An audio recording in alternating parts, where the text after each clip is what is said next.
మొదటి యోహాను పత్రిక 2వ అధ్యాయము 15వ వచనం కనుక మీరు చదివితే బైబిల్ సెలవిస్తున్న మాట ఏంటో తెలుసా?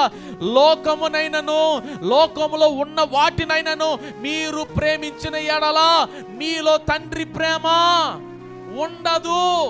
ఎప్పుడైతే లోకము నీలోనికి వస్తుందో, లోకములో ఉన్న ఆశలు నీలోనికి వస్తాయో, ఆటోమేటిక్గా నీలో ఉన్న తండ్రి ప్రేమ బయటికి పోతుంది, నీలో ఉన్న శాంతి బయటికి పోతుంది, నీలో ఉన్న ప్రార్థన బయటికి పోతుంది, నీలో ఉన్న ఆరాధన బయటికి పోతుంది, నీలో ఉన్న భక్తి బయటికి పోతుంది, నీలో ఉన్న ఆత్మీయత కూడా బయటికి పోతుంది.